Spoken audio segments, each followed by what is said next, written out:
পৃথিবীতে সবচেয়ে লোমহর্ষক এবং মানুষকে আতঙ্কিত করার মধ্যে দিয়ে যে ঘটনার অবতারণা হচ্ছে, সে ঘটনার শিরোনাম হচ্ছে ফিলিস্তিন সমস্যা। এই ফিলিস্তিন সমস্যা বিগত প্রায় 100 বছর যাবৎ এ বিশ্ববাসী অবলোকন করছে। বিশ্ববাসী দেখছে ফিলিস্তিনিরা প্রতিনিয়ত ইসরায়েলের ইহুদিদের হাতে নির্যাতিত হচ্ছে। ইসরায়েলের ইহুদিরা ফিলিস্তিন শিশুদেরকে পাখি মারার মতো করে মারে। একটা পাখি শিকার করার জন্য যেমন শিকারি গুলি করে, ইসরায়েলের ইহুদিরা ফিলিস্তিনিদের শিশুদের উপর ওই রকমভাবে গুলি চালায়। এগুলো বহু পুরাতন ইতিহাস। বিশ্ববাসী শুধুমাত্র তাকিয়ে তাকিয়ে দেখে, আর ইহুদিরা এটাকে নিয়ে বিভিন্ন নাটক করে। পরিস্থিতি খুবই জটিল, পরিস্থিতি খুবই বিপজ্জনক, খুবই ভয়াবহ। তারপরেও ইহুদিদের প্রচার মাধ্যম এতটাই শক্তিশালী, ইহুদিদের মিডিয়া গণমাধ্যম এতটাই পাওয়ারফুল, ইহুদিরা এই ফিলিস্তিনিদেরকে আবার বিশ্ববাসীর কাছে সন্ত্রাসী বলে আখ্যায়িত করে। ফিলিস্তিনিরা সন্ত্রাসী, ফিলিস্তিনিরা বিশৃঙ্খলা সৃষ্টিকারী, ফিলিস্তিনিরা জঙ্গিবাদ, ফিলিস্তিনিরা ইসরায়েলের ইহুদিদের জন্য হুমকি। এই মিথ্যা প্রচারণা ইসরায়েলের ইহুদিরা বিশ্ববাসীকে জানিয়ে তারা কিন্তু সফল। ইসরায়েলের মিডিয়া এতই শক্তিশালী, এরা একজন ভিলেনকে হিরো বানাতে পারে, হিরোকে ভিলেন বানাতে পারে। এতই মজবুত, কারণ মিডিয়ার এমন একটা প্রভাব, প্রচারণার এমন একটা প্রভাব, একজন নিরীহ মানুষকে বিশ্ববাসীর কাছে সবচেয়ে বড় সন্ত্রাসী বানাতে পারে। আবার সবচেয়ে বড় সন্ত্রাসী বিপজ্জনক ব্যক্তিকে বিশ্ববাসীর কাছে একবারে নিষ্পাপ উপস্থাপন করতে পারে। এটার নাম মিডিয়া। এই মিডিয়ার প্রচারণায় ইসরায়েলের ইহুদিরা রক্তের মধ্যে হাবুডুবু খাওয়া ফিলিস্তিনবাসীদেরকে বিশ্ববাসীর কাছে সন্ত্রাসী প্রমাণ করেছে। ফিলিস্তিনিরা নাকি সন্ত্রাসী, ফিলিস্তিনিরা নাকি শান্তি বিঘ্নিতকারী, বিশৃঙ্খলা সৃষ্টিকারী, জমিনের উপর ফাসাদ সৃষ্টিকারী। একেবারে উল্টো পরিস্থিতি। বিশ্ববাসীর চোখে একবারে আঙ্গুল দিয়ে ওরা এমনভাবে দেখিয়ে দিয়েছে যে ফিলিস্তিনিরাই ভয়ঙ্কর বিশ্ববাসীর জন্যে। অথচ এখন থেকে 100 বছরের ইতিহাস প্রমাণ করে ফিলিস্তিনিদের উপর এমন কোনো রাত অতিবাহিত হয়নি যে ইসরায়েলেরা ফিলিস্তিনবাসীদেরকে আরামে ঘুমাতে দিয়েছে। এমন একটা রাত ফিলিস্তিনবাসী অতিক্রম করেনি, ফিলিস্তিনিদের জীবনে এমন একটা রাত অতিবাহিত হয়নি যে তারা শান্তি এবং নিরাপত্তার সাথে ঘুমাতে পেরেছে।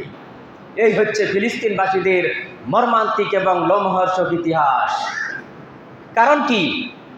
কারণ একটাই, যে ওদের লক্ষ্য হচ্ছে ওই যুগের ফেরাউন যেরকমভাবে বনি ইসরায়েলদের উপর, মুসা আলাইহিস সালামের কওমদের উপর যেই স্টিম রোলার চালিয়ে মুসলমানদেরকে পৃথিবীর বুক থেকে নিশ্চিহ্ন করতে চেয়েছিল, আজকের এই যুগের ইহুদিরা একই কৌশলে, একই কায়দায়, একই সিস্টেমে ফিলিস্তিনবাসীদেরকে পৃথিবীর মানচিত্র থেকে এরা নিশ্চিহ্ন করতে চায়।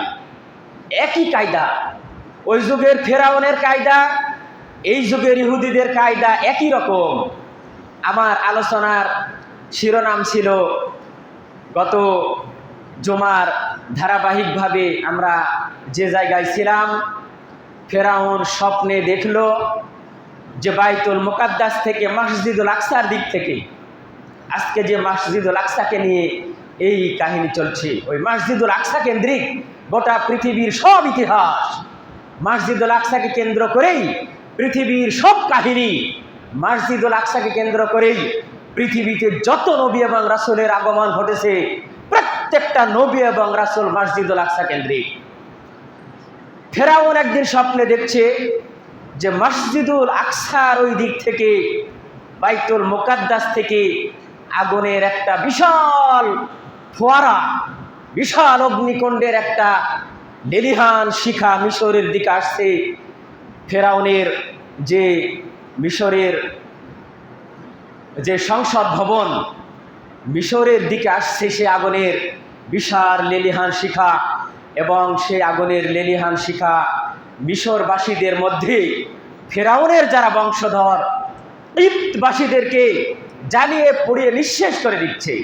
এটা ফেরাউন দেখছে। একই দেশে বসবাস ইপ্তবাসী এবং বনি ইসরাইল। ইয়াকুব আলাইহিস সালামের যারা বংশধর তারা হচ্ছেন বনি ইসরাইল। মুসা আলাইহিস সালাম যে বংশের নবী ছিলেন, আর ইপ্তবাসীরা হচ্ছে ফেরাউনের বংশধর যারা আল্লাহর নাফরমানি শক্তি। ফেরাউন লক্ষ্য করে দেখছে আগুনের সেই বিশাল লেলিহান শিখা বাইতুল মুকাদ্দাস থেকে খুব ক্ষিপ্র বেগে দ্রুত গতিতে মিশরের দিকে ধাবিত হয়ে কিপ্তবাসীদেরকে একবারে জ্বালিয়ে পুড়ে নিঃশেষ করে দিচ্ছে। অথচ বনি ইসরাইলদের কিছুই হচ্ছে না। বনি ইসরাইলদের সে আগুন কোনো ক্ষতি করতে পারছে না, অথচ কিপ্তবাসীরা জ্বালিয়ে পুড়িয়ে নিঃশেষ হয়ে যাচ্ছে। বনি ইসরাইলরা এরই মধ্যে দিয়ে বেঁচে আছে, নিষ্কৃতি পাচ্ছে। আগুন কিপ্তবাসীদের জ্বালাচ্ছে, অথচ একই আগুন বনি ইসরাইলদেরকে জ্বালাচ্ছে না। এই একটা বিভৎস স্বপ্নের বিবৃতি ব্যাখ্যা করার জন্যে ফেরাউন তার দেশের মিশরের সব বড় বড় জ্যোতিষী, জাদুকর এবং গণকদেরকে তার ভবনে আমন্ত্রণ জানালো। ওয়াইদ নাজ্জাইনাকুম মিন আলি ফিরআউনা ইয়াসুমুনাকুম সুআল আযাব।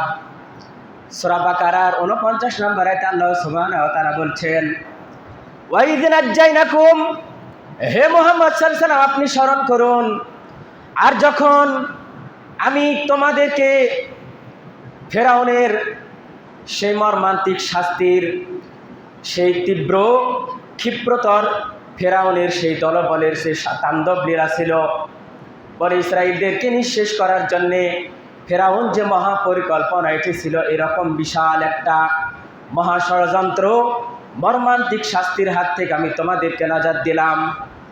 ওয়াইদ নাজ্জাইনাকুম মিন আলি ফিরআউনা, হে বনি ইসরাইল তোমরা শোনো, আর যখন আমি তোমাদেরকে ফেরাউনের দলবল থেকে, ফেরাউনের সৈন্য সামন্ত থেকে আমি তোমাদেরকে নিষ্কৃতি দিলাম, বাঁচালাম, উদ্ধার করলাম। নাজ্জাইনাকুম মিন আলি ফিরআউনা, ফেরাউনের দলবল সেনা সদস্যদের হাত থেকে আমি তোমাদেরকে বাঁচালাম। ওয়াইদ নাজ্জাইনাকুম মিন আলি ফিরআউনা ইয়াসুমুনাকুম সুআল আযাব, যারা তোমাদেরকে কঠিন শাস্তি দেওয়ার জন্য বদ্ধপরিকর ছিল, মর্মান্তিক শাস্তি, যন্ত্রণাদায়ক শাস্তি দেওয়ার জন্য ফেরাউন এবং তার দলবল বদ্ধপরিকর ছিল। সুআল আযাব, তোমাদেরকে কঠিন শাস্তি দেওয়ার জন্য ফেরাউন এবং তার দলবল বদ্ধপরিকর ছিল। মিন আলি ফিরআউনা ইয়াসুমুনাকুম সুআল আযাব ওয়া ইউযাব্বিহুনা আবনাআকুম, আর ফেরাউনেরা তোমাদের ঘরে যখন পুত্র সন্তান জন্মগ্রহণ করত, তখন তোমাদের পুত্র সন্তানদেরকে হত্যা করত।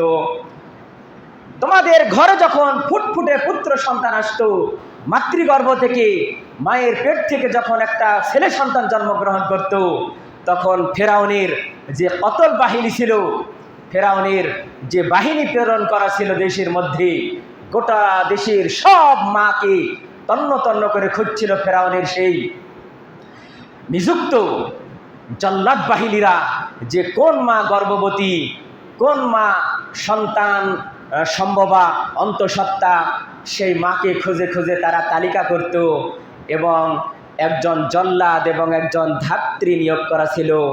তারা খুঁজে খুঁজে দেখত, যখন কোনো মায়ের প্রসব বেদনা উঠত, তখন জল্লাদ এবং ওই ধাত্রী ওই পরিবারে চলে যেত। একজন জল্লাদ আর একজন ধাত্রী ওই পরিবারে চলে যেত। তখন জল্লাদের উপস্থিতিতে ওই ধাত্রী ওই মায়ের সন্তান প্রসব করাতো।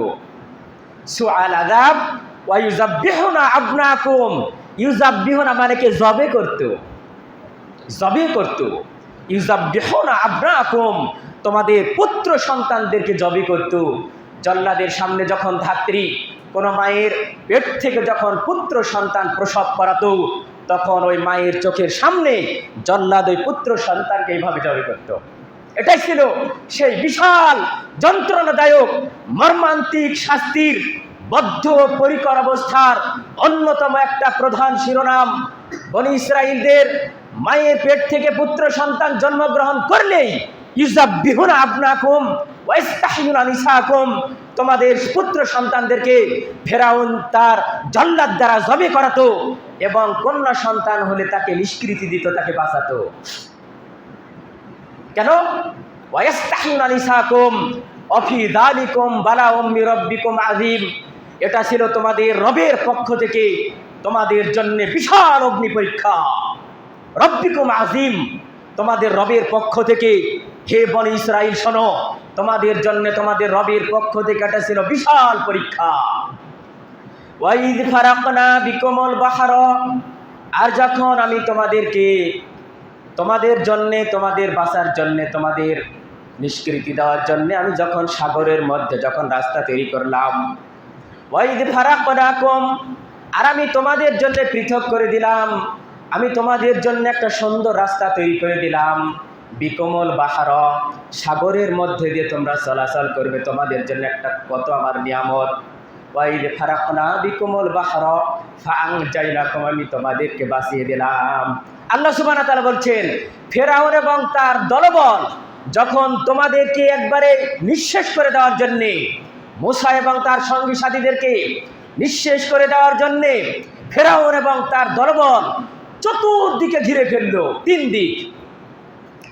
মূসা এবং তার সঙ্গী সাথীরা সামনের দিকে চলছে, ফেরাউনের বাহিনীরা পিছনের দিকে, ফেরাউনের বাহিনীরা ডান দিকে, ফেরাউনের বাহিনীরা বাম দিকে। মূসা এবং বনী ইসরাইলদেরকে ধাওয়া করছে।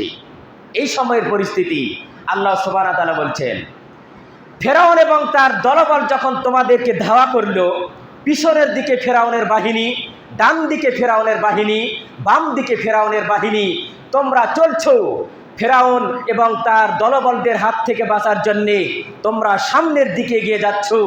এগিয়ে যেতে যেতে তোমরা লোহিত সাগর পেলে, তোমাদের সামনে এখন লোহিত সাগর, একবারে পানির বিশাল ফোয়ারা। লোহিত সাগরের বিশাল পানির সামনে তোমরা দাঁড়িয়ে গেছো। ডান দিকে ফেরাউনের বাহিনী আসছে, বাম দিক থেকে ফেরাউনের বাহিনী আসছে, পিছনের দিক থেকে ফেরাউনের বাহিনী আসছে। ফেরাউন তো একবারে গড্ডালিকা প্রবাহে ঘা গা ভাসিয়ে দিয়ে পৃথিবীর সবচেয়ে বড় জুলুম জালেম শাসক, তখন একবারে গদগদ হাস্যোজ্জ্বল চেহারা নিয়ে একবারে ফেরাউন তার বিশাল জয়ের ভান্ডার, জয়ের সেই ঝান্ডা বাজাতে বাজাতে মূসা এবং তার সঙ্গী সাথীদের কাছে কে বাঁচায় দেখি। ডান দিকে ফেরাউনের বাহিনী, বাম দিকে ফেরাউনের বাহিনী, পিছনে ফেরাউনের বাহিনী। মূসা এবং তার সঙ্গী সাথী লোহিত সাগরের সামনে আটকে গেছে। আজকে মূসা এবং তার সঙ্গী সাথীদের বাঁচার কোনো বুদ্ধি নাই। কে বাঁচাবে মূসা এবং তার সঙ্গী সাথীদেরকে? এইরকম পরিস্থিতিতে আল্লাহ সুবহানাহু ওয়া তাআলা বলছেন, ওয়াইদ ফারাকনা বিকুমুল বাহর, আমি তোমাদের জন্য লোহিত সাগরকে পৃথক করে দিলাম। আলহামদুলিল্লাহ, এটাই হচ্ছে মুসলমানদের সবচেয়ে বড় নিয়ামত আল্লাহ সুবহানাহু ওয়া তাআলার পক্ষ থেকে। সাগরের মধ্যে দিয়ে রাস্তা তৈরি হওয়া, এর চাইতে বড় নিয়ামত আর মুসলমানদের জন্য কি হতে পারে? যখন মুসলমানদের আর কোনো রাস্তা থাকবে না, চতুর্দিক বন্ধ, পিছনের দিক বন্ধ, ডান দিক বন্ধ, বাম দিক বন্ধ, সামনের দিক বন্ধ। পৃথিবীর কোনো মানুষ কল্পনা করতে পারবে যে এই সময় কে বাঁচাবে মূসা এবং তার সঙ্গী সাথীদেরকে? মানুষ যা ভাবে না, মানুষ যা কল্পনা করে না, জালেমেরা যা কোনোদিন অনুভব করে না, জালেমেরা যেটা স্বপ্নেও দেখে না, জালেমেরা যেটা ভাবে না, বুঝে না, শোনে না, দেখে না, কোনোদিন পরিকল্পনা করে না, এইরকম অলৌকিক বিশাল মহা পরিকল্পনাকারী উপর থেকে যখন ফায়সালা দেন পৃথিবীর মানুষের সামনে, তখন পৃথিবীর মানুষ ফেল ফেল করে তাকিয়ে দেখে, হ্যাঁ এটা তো কোনোদিন ভাবিনি, এরকম হলো কেন? এটা তো কোনোদিন কল্পনা করিনি, এরকম হলো কেন? আমরা জালেম ছিলাম, সারা জীবন পৃথিবীতে আমাদের রাজত্ব টিকার কথা ছিল, এই পৃথিবীতে আমরা অমুখাপেক্ষী শাসক, আমাদের সামনে কেউ প্রতিপক্ষ হয়ে দাঁড়ানোর কোনোদিন সাহস পাইনি। অমুখাপেক্ষী জালেম শাসক আমরা, আমাদের সামনে প্রতিবাদ করার মতো কারো শক্তি ছিল না, আমাদের সামনে বিরোধিতা করার মতো কারো কোনো শক্তি ছিল না, আমাদের মতের বাইরে মত প্রকাশ করার মতো কারো কোনো ক্ষমতা ছিল না। এই পৃথিবীতে অমুখাপেক্ষী শাসক ছিলাম, অথচ ফেল ফেল করে তাকিয়ে দেখে হয় কি হলো। এটাই মহাপরিকল্পনার মহা ফায়সালা। জালেম বড় অসহায়, পৃথিবীতে মহাপরিকল্পনা যখন পাকড়াও করেন, যতই বড় জালেম হোক বাঁচার কোনো পথ থাকে না। ওয়াইদ ফারাকনা বিকুমুল বাহরা ফাআনজাইনাকুম, এরকম বিপজ্জনক পরিস্থিতিতে আমি তোমাদের জন্য লোহিত সাগরের মধ্যে দিয়ে রাস্তা তৈরি করে দিলাম এবং তোমাদেরকে বাঁচিয়ে দিলাম। মুসা আলাইহিস সালাম এবং তার সঙ্গী সাথীদেরকে আল্লাহ সুবহানাহু ওয়া তাআলা বলছেন, আমি তোমাদেরকে বাঁচিয়ে দিলাম, লোহিত সাগরের মধ্যে দিয়ে রাস্তা তৈরি করে দিলাম, পানির মধ্যে দিয়ে রাস্তা, দুই দিকে পানি দাঁড়িয়ে আছে, মাঝখানে রাস্তা। এগুলো ঘটনা আপনারা জানেন, মূল বিষয়টা নয়, মূল কাহিনী লুকিয়ে আছে অন্য জায়গায়। বিকুমুল বাহরা ফাআনজাইনাকুম ওয়া আগরাকনা আলা ফিরআউনা, আর আমি ফেরাউন এবং তার দলবলকে পানির মধ্যে ডুবিয়ে দিলাম। আলহামদুলিল্লাহ, ফেরাউন এবং তার সৈন্য সামন্তকে পানির মধ্যে ডুবিয়ে দিলাম। যেই ফেরাউন 5 মিনিট আগে ভাবলো আজকে মুসাকে কে বাঁচায় দেখি, আজকে মুসা এবং তার সঙ্গী সাথীদের বাঁচার কোনো রাস্তা নাই, কারণ পিছনে আমার বাহিনী, ডানে আমার বাহিনী, বামে আমার বাহিনী, সামনে লোহিত সাগর, আজ মুসার বাঁচার কোনো পথ নাই, মুসা এবং তার সঙ্গী সাথীদের বাঁচার আর কোনো রাস্তা নাই। অথচ আল্লাহ সুবহানাহু ওয়া তাআলা 5 মিনিট পর ফেরাউন এবং তার সঙ্গী সাথীদেরকে ওই লোহিত সাগরের মধ্যে ডোবালেন, আর মুসা এবং তার সঙ্গী সাথীদেরকে নিষ্কৃতি দিলেন। এটাই হচ্ছে মহাপরিকল্পনাকারী, যিনি আসমান থেকে পরিকল্পনা করছেন। মানুষ যা জানে না, মানুষ যা শোনে না, মানুষ যা কল্পনা করে না, কোনোদিন ভাবে না, সেই মহাপরিকল্পনা উপর থেকে যখন হয়ে যায়, আজকের ইসরায়েলিরা যা করছে, মানুষ মনে করছে, পৃথিবীর সব মুসলমানেরা মনে করছে, মনে হয় এরা অমুখাপেক্ষী শক্তি, এদের মারণাস্ত্র অনেক শক্তিশালী, এদের মিডিয়া অনেক শক্তিশালী, এদের অর্থনৈতিক ব্যবস্থা অনেক শক্তিশালী, এরা অমুখাপেক্ষী শক্তির অধিকারী হয়ে আছে। অতএব এদের সাথে আমরা পারবো না, এদের সাথে আমরা কোলাতে পারবো না, এদের বিরুদ্ধাচরণ করা যাবে না, এদের সাথে জি হুজুর ঠিক আছে, জি হুজুর ঠিক আছে, এই নীতি অবলম্বন করে আজকের বিশ্বের সব মুসলিম কান্ট্রির মুসলিম শাসকরা জি হুজুর ঠিক আছে এই নীতি অবলম্বন করার কারণেই আজকে মুসলমানদের এই করুণ পরিণতি আমি গত জমাতে বলেছি।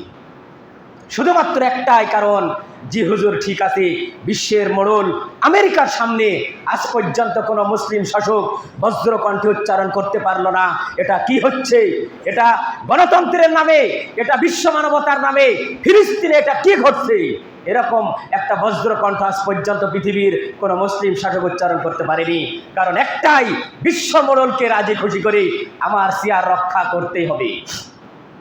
বিশ্বের মোড়লকে রাজি খুশি করে আমার এই চেয়ার, আমার এই মন্ত্রিত্বের চেয়ার, আমার এই আমিরের চেয়ার, আমার এই বাদশার চেয়ার, আমার এই শাসকের চেয়ার রক্ষা করতেই হবে। এই একটা সবচেয়ে নোংরা নীতির কারণে পৃথিবীতে আজ এত জুলুম, এত অত্যাচার মুসলমানদের রক্তে রঞ্জিত হচ্ছে। পৃথিবীর মাটি প্রতিনিয়ত, পৃথিবীর মাটি মুসলমানদের রক্তে রঞ্জিত হচ্ছে। আল্লাহ সুবহানাহু ওয়া তাআলা উপর থেকে যখন মহাপরিকল্পনার ফায়সালা দিবেন, তখন বিশ্ববাসী ফেল ফেল করে তাকিয়ে দেখবে যে সব ইহুদি ইসরায়েলের মধ্যে একই বেড়াজালের মধ্যে আটকে আছে। এটা বিশ্ববাসী একদিন দেখবে, সেটা বেশি দূরে নয়। কারণ তাদের অত্যাচার যত বেশি হবে, তাদের পতনের সময় তত নিকটবর্তী। এটাই চূড়ান্ত পৃথিবীর ইতিহাস। জালেমের অত্যাচার যত বেশি, তার পরিণতি তত ভয়ঙ্কর এবং সুনিশ্চিত, খুব নিকটবর্তী। জালেম বেশি অত্যাচার করে, তার ধ্বংসের সময় শেষ হয়ে আসছে। তাই জালেমের জুলুম যত বেশি হয়, তার সময় তত দ্রুত শেষ হয়ে যায়। এটা পৃথিবী সৃষ্টির পর থেকে এই সময় পর্যন্ত এটাই চূড়ান্ত ইতিহাস পৃথিবীর। যাই হোক, আল্লাহ সুবহানাহু ওয়া তাআলা বলছেন, হে বনী ইসরাইল এবং মুসা শোনো, আমি তোমাদেরকে বাঁচিয়ে দিলাম ও আনতুম তানজুরুন, এবং তোমরা স্বচক্ষে সেটা দেখছিলে। ফেরাউন এবং তার সৈন্য সামন্ত লোহিত সাগরের মধ্যে হাবুডুবু খেয়ে ডুবে নির্লজ্জভাবে বেহায়াপনার মতো হয়ে, একবার অপমানজনক হয়ে, একবারে বেইজ্জতির সাথে তারা ডুবে ডুবে মরছিল। ও আনতুম তানজুরুন, এবং তোমরা স্বচক্ষে সেটা দেখছিলে। আল্লাহ সুবহানাহু ওয়া তাআলা বলছেন, এটাই হচ্ছে আমার মহা ফায়সালা। হে বনি ইসরাইল, তোমরা স্মরণ করো ওই সময়ের কথা যখন ফেরাউন তার দেশের সব গণক, জ্যোতিষী, জাদুকরদের দেখে এইরকমভাবে তার স্বপ্নের বিবৃতি তাদের সামনে উপস্থাপন করলো। হে জাদুকর, হে গণক, হে জ্যোতিষী, আমি এইরকম স্বপ্নে দেখলাম, এই স্বপ্নের ব্যাখ্যা কি? তখন ওই দেশের বড় বড় যারা গণক, জাদুকর, জ্যোতিষীরা ফেরাউনের সামনে স্বপ্নের ব্যাখ্যা এইভাবে পেশ করলো, হে ফেরাউন বা যে সম্বোধনী হোক, হে মহাশয়, হে গুরু, হে শাসক, যে ভাষায় হোক না কেন, আপনি যে স্বপ্ন দেখেছেন এই স্বপ্নের ব্যাখ্যা হচ্ছে বনি ইসরাইল সম্প্রদায়ের মধ্যে এমন একটা সন্তান জন্মগ্রহণ করতে যাচ্ছে, বনি ইসরাইলদের মধ্যে এমন একটা সন্তান, পুত্র সন্তান জন্মগ্রহণ করতে যাচ্ছে, যেই পুত্র সন্তানের হাতে আপনার পতন হবে, আপনার মৃত্যু হবে। গণকেরা এই বিবৃতি ফেরাউনের সামনে যখন পেশ করলো, তখন ফেরাউন এইরকম একটা বিভৎস কাহিনী রচনা করলো, এইরকম একটা লোমহর্ষক পৃথিবীর ইতিহাসে যন্ত্রণাদায়ক শাস্তির অধ্যায় ফেরাউন রচনা করলো। তখন ফেরাউন জারি করে দিল, তোমরা মিশরের প্রত্যেকটা পরিবার তন্ন তন্ন করে খুঁজে দেখো, মিশরের কোন পরিবারের কোন মেয়ে অন্তঃসত্ত্বা হচ্ছে, গর্ভবতী হচ্ছে, তোমরা এটা খুঁজে খুঁজে তালিকা করো, কে কয় মাসের গর্ভবতী, কার কয়দিন সময় আছে, কার কয়দিন গর্ভপাত হওয়ার জন্য সময় আছে, অন্তঃসত্ত্বা প্রত্যেকটা মাকে তোমরা তন্ন তন্ন করে খুঁজে দেখো। তারপর এরকমভাবে ফেরাউন মিশরের প্রত্যেকটা জায়গায় জল্লাদ এবং ধাত্রী নিয়োগ করে রাখত। আর সেই ইতিহাসের চূড়ান্ত মর্মান্তিক কাহিনীর অবতারণা ফেরাউন এইরকমভাবেই করেছিল। টার্গেট কি? যেহেতু বনি ইসরাইলের মধ্যে থেকে আমাকে পৃথিবী থেকে নিশ্চিহ্ন করে দেওয়ার জন্য পুত্র সন্তান জন্মগ্রহণ করবে, অতএব বনি ইসরাইলদের কোনো মা যেন পুত্র সন্তান জন্ম দিতে না পারে। এই জন্যে তাদের টার্গেট ছিল, পুত্র সন্তানগুলিকে যদি আমরা জবে করি তাহলে সেই পুত্র সন্তান আর বড় হবে না, ফেরাউন সারা জীবন তার জুলুমের রাজত্ব টিকে রাখবে। দেখেন আল্লাহর কৌশল, মানুষ খুব সীমিত জ্ঞানের অধিকারী, মানুষের পরিকল্পনা, মানুষের ষড়যন্ত্র খুবই দুর্বল, খুবই অল্প, খুবই নগণ্য। মহাপরিকল্পনাকারী আসমান থেকে যে মহাপরিকল্পনা করেন এটা মানুষ কোনো দিন চিন্তাও করতে পারে না, অথচ এরই মধ্যে দিয়ে, এরই ভাগ দিয়ে আল্লাহ সুবহানাহু ওয়া তাআলা এমন একটা সন্তান বনি ইসরাইলের মধ্যে দিয়ে জন্মগ্রহণ করালেন, যে সন্তান ফেরাউনের ঘরে লালিত পালিত হল। বলুন আলহামদুলিল্লাহ। এমন একটা সন্তান বনি ইসরাইলদের এই বিভৎস কাহিনীর মধ্যে দিয়ে, এই মর্মান্তিক যন্ত্রণাদায়ক শাস্তির ইতিহাসের মধ্যে দিয়ে আল্লাহ সুবহানাহু ওয়া তাআলা মূসা আলাইহিস সালামের জন্মগ্রহণ করালেন। ফেরাউন টের পেল না কেমন কেমন করে ওই সন্তান মূসা আলাইহিস সালাম, ছোট্ট সন্তান, ফেরাউনের স্ত্রীর কোলে চলে আসলেন এবং ফেরাউনের ঘরেই লালিত পালিত হয়ে এই মূসা আলাইহিস সালাম একদিন বিরাট মহড়া নিয়ে ফেরাউনকে যখন দিন ধর্মের দাওয়াত দিচ্ছিলেন, তখন থেকেই ফেরাউনের এই টার্গেট মূসার বিরুদ্ধে শুরু হয়ে গেল। আসলে জয় কার হলো? যতই যন্ত্রণাদায়ক শাস্তির অধ্যায় রচনা করুক ফেরাউন টিকতে পারেনি। ফেরাউনের পরাজয় সুনিশ্চিত, ফেরাউনের ধ্বংস অনিবার্য। আজকে পৃথিবীতেও ফেরাউন রূপী যত জালেম শাসক আছে, এদের ধ্বংস সুনিশ্চিত, এদের ধ্বংস অনিবার্য, এদের ধ্বংস সুনিশ্চিত, এদের ধ্বংস অনিবার্য। 2 দিন আগে আর পরে ওই সময়ের ফেরাউন টিকতে পারেনি, আজকের দিনের ইহুদিরাও টিকতে পারবে না। ওই সময়ের ফেরাউন ধ্বংস হয়েছে। শুধু ফেরাউন নয়, পৃথিবীতে যারা জালেম হিসেবে জুলুমের রাজত্ব কায়েম করবে তাদের ধ্বংস সুনিশ্চিত, তাদের ধ্বংস অনিবার্য হবেই হবে। শুধুমাত্র সময়ের ব্যাপার। আল্লাহ সুবহানাহু ওয়া তাআলার মহাপরিকল্পনা কবে ইসরায়েলদের উপর আসবে? ইসরায়েলদের টার্গেট মুসলমানদের উপর এমন একটা খড়গহস্ত ধারণ করা, মুসলমানদের মধ্যে যেন ইমাম মাহদী আসতে না পারে। যেহেতু ইমাম মাহদী ফিলিস্তিনের মধ্য থেকে জন্মগ্রহণ করবে, ফিলিস্তিনের এরিয়ার মধ্য থেকে ইমাম মাহদী বের হয়ে আসবে, অতএব ফেরাউনের টার্গেট ছিল মূসা যাতে পৃথিবীতে আসতে না পারে, যত পুত্র সন্তান হবে তাদেরকে জবাই করো। এই যুগের ইহুদিরা, বনি ইসরাইলদের যে ইহুদি, ইসরায়েলিদের যে ইহুদিদের টার্গেট ফিলিস্তিনের মধ্যে যেন একটাও পুত্র সন্তান যেন বাঁচতে না পারে। প্রত্যেকটা পুত্র সন্তানকে তারা টার্গেট করেছে, প্রত্যেকটা শিশুকে তারা টার্গেট করেছে, কারণ এই শিশুদের মধ্যে থেকে ইমাম মাহাদি বের হবে এবং ইমাম মাহাদি এবং ঈসা আলাইহিস সালামের মাধ্যম দিয়ে মুসলমানরা শক্তিশালী হবে এবং আমাদের গুরু দাজ্জালের মৃত্যু ইমাম মাহাদি এবং ঈসা আলাইহিস সালামের হাতে ঘটবে। ঈসা আলাইহিস সালামের হাতে যেহেতু দাজ্জালের মৃত্যু ঘটবে, মুসার মাধ্যম দিয়ে যেহেতু ফেরাউনের ধ্বংস অনিবার্য, ফেরাউন যখন জানতে পারলো মুসার মাধ্যম দিয়ে বনী ইসরাইলের ওই পুত্র সন্তানের মাধ্যমে আমার ধ্বংস অনিবার্য, অতএব বনী ইসরাইলদের প্রত্যেকটা পুত্রকে জবে করো। আজকের ইহুদিরাও টার্গেট করেছে ফিলিস্তিনবাসীদের মধ্যে কোনো পুত্র সন্তান যেন বাঁচতে না পারে, কোনো শিশু পুত্র সন্তান হিসেবে যেন বড় হতে না পারে। এই টার্গেট নিয়ে আজ থেকে 100 বছর আগে থেকে 1957 সাল থেকে শুরু করে আজ পর্যন্ত ফিলিস্তিনবাসীদের উপর ইসরায়েলিদের যে খড়গহস্ত চলছে, মহা যন্ত্রণাদায়ক শাস্তির স্টিম রোলার চালিয়ে যাচ্ছে ইহুদিরা, সেই মহা কাহিনী একইভাবে আজকের পৃথিবীবাসী দেখছে। ওই যুগের ফেরাউনের যে কাহিনী, আজকের যুগের ইসরায়েলের ইহুদির একই কাহিনী। এই পৃথিবীর মাটিতে সবচেয়ে বিপজ্জনক জাতি হচ্ছে ইহুদি।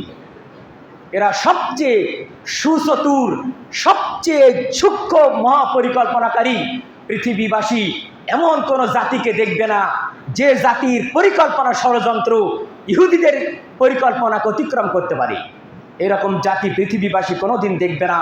এই ইহুদিরা হচ্ছে সবচেয়ে সূক্ষ্ম এবং সবচেয়ে তীক্ষ্ণ ষড়যন্ত্রকারী। এই কারণে দ্বিতীয় বিশ্বযুদ্ধের সময়, দ্বিতীয় বিশ্বযুদ্ধের পর হিটলার 60 লক্ষ ইহুদিকে হত্যা করেছিল। জার্মান চ্যান্সেলর হিটলার 60 লক্ষ ইহুদিকে হত্যা করেছিল। পৃথিবীর মুসলমানরা ইহুদিদেরকে চিনেনি, কিন্তু হিটলার ইহুদিদেরকে চিনেছিল। হিটলার জার্মান চ্যান্সেলর দ্বিতীয় বিশ্বযুদ্ধের সময় 60 লক্ষ ইহুদি মেরেছিলেন। কেন? কি যন্ত্রণা! হিটলার ওই সময় বলে যাননি আমি কেন 60 লক্ষ ইহুদি মারলাম। হিটলারের বিবৃতি শোনেন।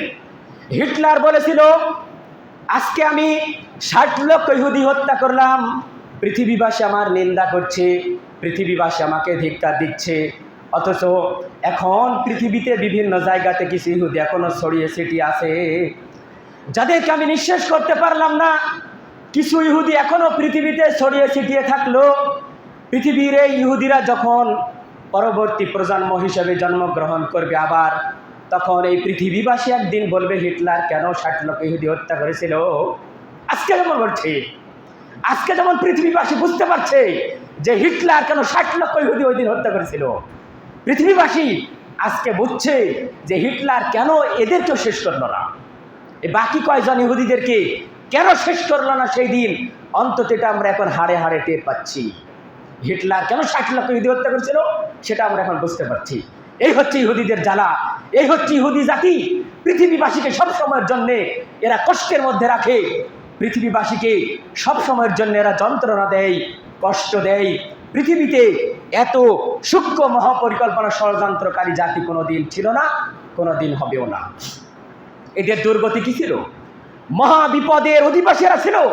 দ্বিতীয় বিশ্বযুদ্ধের পর পৃথিবীতে ইহুদিদের পা রাখার মতো কোনো জায়গা ছিল না।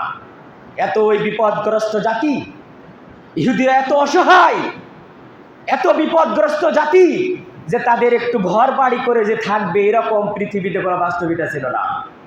1957 সালের ঘটনা এটা। 1957 সালের দিকে এই সহজ সরল প্রাণ মুসলমানেরা, আমেরিকা ইহুদিদেরকে জায়গা দেয়নি, ইউরোপবাসীরা ইহুদিদেরকে জায়গা দেয়নি। ওরা পৃথিবীতে সবচেয়ে উদ্বাস্ত ছিল, ওরা পৃথিবীতে সবচেয়ে অসহায় ছিল, ওরা পৃথিবীতে সবচেয়ে বিপজ্জনক অবস্থার মধ্যে গিয়েছিল। চ্যান্সেলর হিটলার 60 লক্ষ ইহুদি মারার পর গোটা পৃথিবীতে ইহুদি জাতি এতই বিপদগ্রস্ত, ওদের কোথাও কোনো ঠাঁই ছিল না। এই সহজ সরল প্রাণ মুসলমানরা আরব সাগরের তীরবর্তী জায়গাগুলিতে এই ফিলিস্তিনবাসীরা, এই সিরিয়াবাসীরা, এই লেবাননবাসীরা, এই জর্ডানবাসীরা ওদের প্রতি ভালোবাসা দেখিয়ে আরব সাগরের উপকূলবর্তী তীরে তাদেরকে জায়গা করে দিল। ঠিক আছে, পৃথিবীবাসী তোমাদেরকে চাচ্ছে না, ইউরোপবাসী তোমাদেরকে চাচ্ছে না, আমেরিকাবাসী তোমাদেরকে চাচ্ছে না, অতএব তোমরা এখানে একটু বাসস্থান করো, তোমরা এই জায়গাতে একটু বাসস্থান করো, তোমাদেরকে আমরা জায়গা দিচ্ছি, তোমরা এখানে একটু থাকো। এইভাবে আরব কান্ট্রিগুলো ওই ইহুদিদেরকে আশ্রয় দিয়েছিল। তারপর ওই ইহুদিরা আজকে কি ঘটনা ঘটাচ্ছে খেয়াল করেন। এটাই হচ্ছে ইহুদিদের বাস্তব চরিত্র। ওখানে ওদের সামান্য একটু অবস্থান ইসরায়েল মানচিত্রে দেখবেন আপনার হাতের আঙ্গুল ধরবে না। চতুর্দিকে আরব কান্ট্রি, চতুর্দিকে মুসলমান, অথচ ওই একটা ইসরায়েলের বিষাক্ত সবলে, ওই একটা ইসরায়েলের বিষক্রিয়ায় বিশ্বের 200 কোটি মুসলমান আজকে জর্জরিত। বিশ্বের 200 কোটি মুসলমান ফেল ফেল করে তাকিয়ে আছে।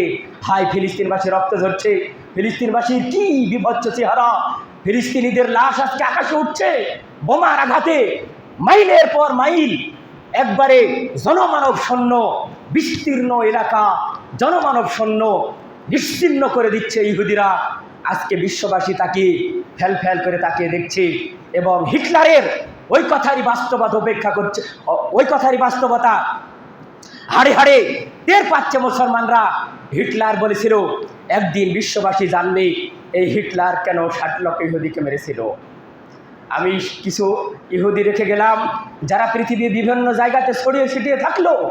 এই ইহুদিরা কি জাতি, এদের কি বিষাক্ত সবল, এদের কি বিষক্রিয়া, পৃথিবীবাসী একদিন হাড়ে হাড়ে টের পাবে। আজকে আমরা যেটা টের পাচ্ছি, দেখছেন মিডিয়ার মাধ্যম দিয়ে আপনাদের সামনে যা কিছু আসছে এটা সামনের কাহিনী, এর পিছনে অনেক কাহিনী লুকিয়ে আছে যেগুলো বিশ্ববাসী কোনোদিন দেখতে পাবে না। কারণ সেখানকার তথ্য প্রযুক্তি, যোগাযোগ ব্যবস্থা, পানির ব্যবস্থা, বিদ্যুতের লাইন, নেটওয়ার্ক, ইন্টারনেট সার্ভিস প্রায় বন্ধ করে দেওয়া হয়েছে। তাদের সাথে কোনো যোগাযোগ নাই। ওখানে কি ঘটছে, আসল কাহিনী, আসল বিভৎস চেহারা, মর্মান্তিক দৃশ্য, যন্ত্রণাদায়ক পরিস্থিতিগুলো বিশ্ববাসী কোনো দিন জানতে পারবে না। আমরা যতটুকু দেখছি এগুলো খুবই অল্প দেখছি, তারপরেও আমরা শিহরিত হচ্ছি, আতঙ্কিত হচ্ছি। বিশ্ববাসী আজকে এই দৃশ্য দেখে শুধুমাত্র হাহাকার, আর্তনাদ, চোখের পানি ছাড়া ছাড়া আর কোনো উপায় নেই। ইয়া রাব্বাল আলামিন, তুমি তোমার আসমানি মদদ দ্বারা, তুমি তোমার আসমানি সাহায্য দ্বারা ফিলিস্তিনবাসীদেরকে হেফাজত করো, ফিলিস্তিনের উপর তুমি তোমার খাস রহমত নাজির করো। বলুন আমিন। আপনাদের জন্যে এখন বিশেষ জরুরি করণীয় অবস্থা, ইহুদিদের পণ্যগুলো বর্জন করতে হবে আমাদের। কারণ আমাদের টাকা দিয়ে ইহুদিরা অস্ত্র বানায়, ওদের পণ্যগুলো আমরা কিনছি। আমাদের প্রত্যেকটা পণ্যের যে ভ্যাট আছে এখান থেকে ওরা বড় লোক, ওরা পণ্য বিক্রি করছে মুসলমানদের কাছে, মুসলমানরা সাদরে ওদের পণ্যগুলো কিনে কিনে ওদেরকে বড় লোক বানাচ্ছে। অতএব বিভিন্ন মিডিয়াতে আপনারা ইহুদিদের পণ্যগুলো দেখবেন। ইহুদিদের পণ্য বর্জন করা বর্তমান সময়ে মুসলমানদের জন্য সবচেয়ে বড় খরচ। ইহুদিদের পণ্য বর্জন করা মুসলমানদের জন্য এখন সবচেয়ে বড় জিহাদ। আমাদের এখন একটাই হাতিয়ার, ইহুদিদেরকে দুর্বল করার জন্য ওদের পণ্য ঐক্যবদ্ধভাবে বিশ্বের সব মুসলমান যদি বয়কট করে, ওদের পণ্য কেনা যদি বন্ধ করে দেয়, ইনশাআল্লাহুল আজিজ ইহুদের একদিন আস্তে আস্তে দুর্বল হয়ে যাবে। ওদের অর্থনৈতিক অবস্থায় ভাটা পড়বে, ওদের সামরিক অবস্থায় ভাটা পড়বে, ওদের মিডিয়াতে ভাটা পড়বে। উপর থেকে ফায়সালা হলেই ইয়া রাব্বাল আলামিন তুমি মুসলমানদেরকে সার্বিক পরিস্থিতি বিচার বিশ্লেষণ করে সঠিক ঈমান, সঠিক তাকওয়ার দাবিতে বলিয়ান হয়ে মুসলমানদেরকে শক্তিশালী করে বিশ্বের মানুষের সামনে মুসলমানদেরকে আবার মাথা উঁচু করে দাঁড়ানোর মতো উপযুক্ত ঈমান, উপযুক্ত তাকওয়ার লেভেল ইয়া রাব্বাল আলামিন তুমি দয়া করে দান করো। সবাই বলুন আমিন, সুম্মা আমিন। ওয়া আলাইনা ইল্লাল বারাক। বারাকাল্লাহু লানা ওয়া লাকুম ফিল কুরআনিল আযীম। ফাইন্নাহু তাআলা জাওয়াদুন কারীমুম মালিকুম বারুর রাউফুর রহিম।